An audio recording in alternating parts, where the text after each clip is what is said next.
হয় ইতিমধ্যে গম পাইছে যে যি শুনানি আছিলে সেই শুনানি ইতিমধ্যে সমাপ্ত হৈছে কাৰণ ভিডিঅ' কনফাৰেন্সিঙৰ জৰিয়তে এই শুনানি তেওঁলোকে আচলতে আদালতত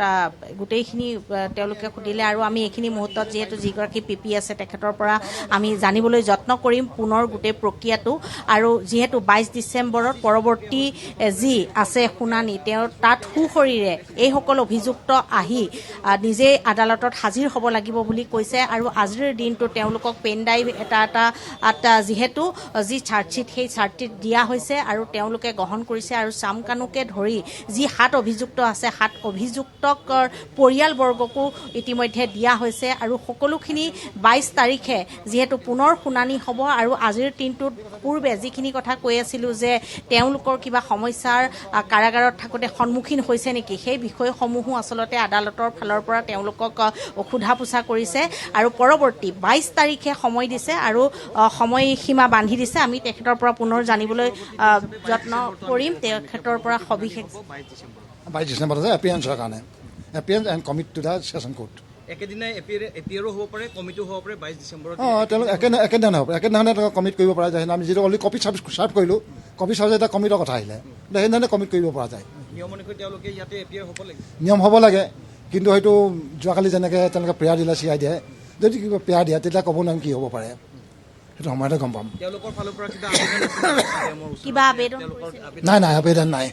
আবেদন নাই তেওঁলোকে এডভকেট বিচাৰিছে এডভকেট দিব পাৰে আগতেই দিয়া হৈছে আকৌ তেওঁলোকে নতুনকৈ ল'ব পাৰে এডভকেট বাহিৰা মানুহ ল'ব পাৰে আমাক কোনো এডভকেটো পাৰ্টিচিপেট কৰিব পাৰে সেইটো আমি ক'ব নোৱাৰিম কিন্তু আমাৰ এছ'চিয়েশ্যন পৰা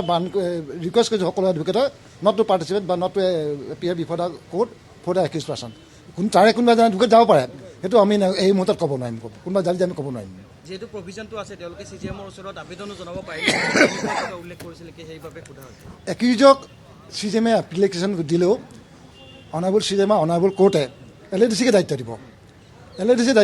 তাৰপিছত যদি তেওঁলোকে কোনো এছিষ্ট বিচাৰে তেওঁলোকে এছিষ্ট ল'ব পাৰে সহায় কৰিবলৈ ল'ব পাৰে বা তেওঁ নিজেও এপইণ্ট কৰিব পাৰে এডভকেট একিউজসকলে পাৰে কৰিব হ'ব আজি গোটেই প্ৰক্ৰিয়াটোৰ বিষয়ে অলপ যিহেতু আজি প্ৰথমটো শুনানি আছিল সকলোৱে আশাৰে বাট চাই আছিল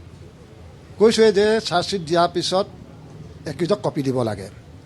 আজি কপি ডেট আছিলে কপি হেণ্ডঅভাৰ হৈছে জেলতে তেওঁলোকক কপি দিয়া হৈছে 7 কপি দিয়া হৈছে আৰু ফেমিলি মেম্বাৰসকলক এটা পেন ড্ৰাইভ দিয়া হৈছে পেন ড্ৰাইভত এডমিটিং লিষ্ট দিয়া চব পেন ড্ৰাইভত যিমানবোৰ ডকুমেণ্টছ আছে বা যিমানবোৰ চিজ আছে সকলো তাতে দিয়া হৈছে গতিকে সেইখিনি তেওঁলোকক আজি দিয়া হৈছে সেইটো দিয়া হৈছে 22 ডিচেম্বৰ আকৌ ফিক্স কৰা হৈছে তেওঁলোকক এপিয়াৰ হৈ পিনি কমিট কৰিবৰ কাৰণে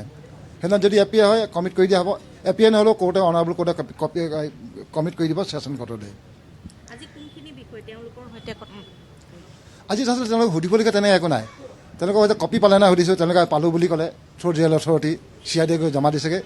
আৰু তেওঁলোকক বৰ্তমান হেল্থ কণ্ডিশ্যন কেনেকুৱা ঠিকে আছে নাই সেইবিলাক সুধিছে সেইকেইটাই মেইন কথা বেলেগ ইছ্যু কৰিবলগীয়া নাই আৰু আজি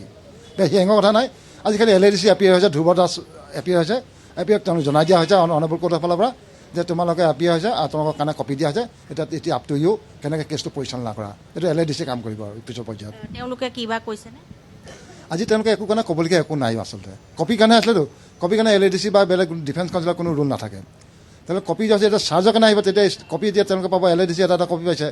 পোৱাৰ পিছত তেওঁলোকে তাৰপৰা ষ্টাডি কৰি পিনি চাৰ্জৰ সময়ত যি কৰে তেওঁলোকৰ ওপৰত ডিপেণ্ড কৰিব কেনেকৈ কৰে সেইটো কথা আৰু 22 ডিচেম্বৰত পুনৰ তেওঁলোক সুশৰীৰে ইয়াত উপস্থিত হ'ব লাগিব অৰ্ডাৰটো তেনেকৈয়ে কৰা কৰিব অনাৰেবল কোৰ্টে যে সুশৰীৰে থাকিব লাগিব কিন্তু হয়তো CID কিবা এটা আকৌ চিটুৱেশ্যন ক্ৰিয়েট হ'লেতো নানিবও পাৰে তেতিয়া ৰিকুৱেষ্ট কৰিব CID তেতিয়া অনাৰেবল কোৰ্টে এটা সিদ্ধান্ত ল'ব সময়ত সিদ্ধান্ত ল'ব আজি ল'ব নোৱাৰে সেইটো সময়ত সিদ্ধান্ত গ্ৰহণ কৰিব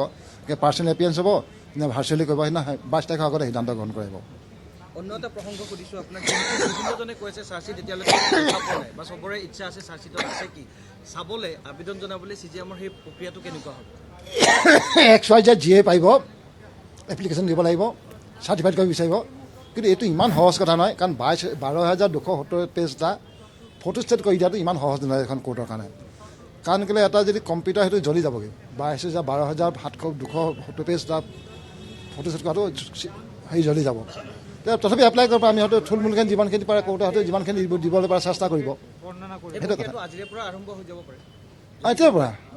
আৰম্ভ কৰে এতিয়া আগতেই কৰিব পাৰিলেহেঁতেন আপোনালোকে এতিয়াও আপোনালোকে কৰিব পাৰে দিব পাৰিব নে সেইটো চিজে মই গম পাব মই ক'ব নোৱাৰিম কথাটো আবেদন কৰিব পাৰে দিব পাৰিবনে হয়তো পেন ড্ৰাইভো বিচাৰে পায় যদি অনাৰেবল কোৰ্টে পেন ড্ৰাইভটো বেছিকৈ বনাই দিব পাৰে পেন ড্ৰাইভতো আপোনালোকে পাই যাব পাৰে বস্তুটো পেন ড্ৰাইভতো ল'ব পাৰিব পেন ড্ৰাইভতো আপোনালোকে চাই ল'ব পাৰিব তেতিয়া কিন্তু সেইটো অনাবুল ক'ত ডিপেণ্ড কৰিব পেন ড্ৰাইভ দিব নে হাৰ্ড কপি দিব তেনেকুৱা কিবা গুড কজ দেখুৱাব লাগে তেনেকুৱা কিবা নিয়ম আদালতৰ নাই নাই এইটো নিয়ম এইটো যে এখন public now is became the public documents public documents হৈ যোৱাৰ পিছত আপোনাৰ যিকোনো মানুহে এটা এপ্লাই কৰিব পাৰে এপ্লাই কৰি এটা হাৰ্ড কপি লৈ যাব পাৰে বা পেন ড্ৰাইভত যদি পেন ড্ৰাইভত ল'ব পাৰিব সেইটো বস্তু সৰ্ববৃহৎ হয়তো পিষ্টাৰ এইবাৰ প্ৰথম চাৰ্জশ্বিট যিটো নেকি আপোনালোকে দিব নোৱাৰে এনেকৈ আবেদন কৰিলোঁ নহয় জানো সম্ভৱ মানে কি নিয়মতে দিব লাগে কিন্তু 12,270 পেজ এটা চাৰ্জশ্বিট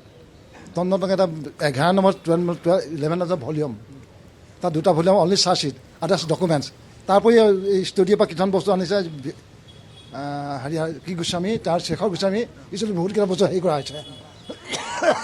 সেইবিলাকতো দিয়াটো সম্ভৱ নহয় এটা পেন ড্ৰাইভত যিখিনি পাৰে দিব পাৰিব সেইখিনি পাৰিব আৰু আজি যিহেতু যিকেইটা ধাৰা তেওঁলোকৰ বিৰুদ্ধে ল'ব আছিলে ধাৰাকেইটাৰ বিষয়ে চেমকাৰী মহন্তকে আদি কৰি সকলোকে জনোৱা হৈছে তেওঁলোকক জনাইছে নাই ধাৰা হয়তো তেওঁলোকে ধাৰাখিনি তেওঁলোকে পঢ়ি চোৱা নাই চাগে তথাপি তেওঁলোকক এজন মানুহে যেতিয়া একিউজ বুলি নিজে গম পাব অনুমান কৰকচোন কেনেকুৱা হ'ব পাৰে নিজে অনুমান কৰক এটা মাৰ্ডাৰ কেছৰ জড়িত এটা কেছৰ মনটো কেনেকুৱা হ'ব পাৰে আপোনালোকে নিজে অনুমান কৰক বাকী মই ক'বলৈ একো নাই তেওঁলোকৰ কথা আৰু নহয় হ'ব অধিবক্তা হিচাপে বুলি নহয় তেওঁলোকে প্ৰাইভেট অধিবক্তা লয় না অনাবুল কোৰ্টে দায়িত্ব দিছে LADC পৰা ধ্ৰুৱজ্যোতি দাস আজি প্ৰেজেণ্ট হৈছে ছাছপেণ্ডটো সময় আছে ইয়াৰ পৰা ছেশ্যনত যাব ছেশ্যনতে ছাছপেণ্ড হ'বগৈ ছেশ্যন কোৰ্টে ছাছপেণ্ড কৰি যিহেতু 103 মাৰ্ডাৰ কেছ আছে ছেশ্যন কোৰ্টেটো ছাছপেণ্ড কৰিবগৈ কিন্তু ছেকেণ্ড ফাৰ্ম কৰে হ'ব কিন্তু এইটো বাকীখিনি নকওঁ দিয়ক দেই হ'ব হা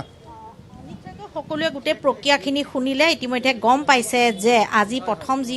শুনানিৰ অন্তত যিহেতু পুনৰ যি 22 ডিচেম্বৰ সেই 22 ডিচেম্বৰত তেওঁলোক ইয়াতে উপস্থিত হ'ব লাগিব কিন্তু এটা কথা তেওঁ বাৰে বাৰে কৈছে যে এইবাৰ যেনেধৰণে ভিডিঅ' কনফাৰেন্সিঙৰ জৰিয়তে গোটেই কামখিনি আগবাঢ়িল গতিকে পৰৱৰ্তী সময়টো হয়তো আৰক্ষীৰ ফালৰ পৰা পুনৰ কৈছোঁ যে নিৰাপত্তাজনিত কাৰণ দেখুৱাই তেওঁলোকে আচলতে ইয়ালৈ নানিব পাৰে তেওঁলোকে পুনৰ আবেদন কৰিব পাৰে কাৰণ অপ্ৰীতিকৰ যি পৰিস্থিতিৰ সন্মুখীন হৈছিল বাক্সাৰ জেললৈ নিওঁতে তেনেকুৱা ধৰণৰ ঘটনাৰ যাতে পুনৰাবৃত্তি নহয় তাৰ বাবে বাৰে বাৰে আচলতে আদালতৰ ওচৰত আৰক্ষী আবেদন কৰিব আৰু আবেদনৰ পিছত হয়তো 22 তাৰিখলৈ আমি ৰ'ব লাগিব কি হয় কিন্তু সুশৰীৰে তেওঁলোকে উপস্থিত হ'ব লাগে বুলি ইতিমধ্যে কৈছে গতিকে আজিৰ দিনটোত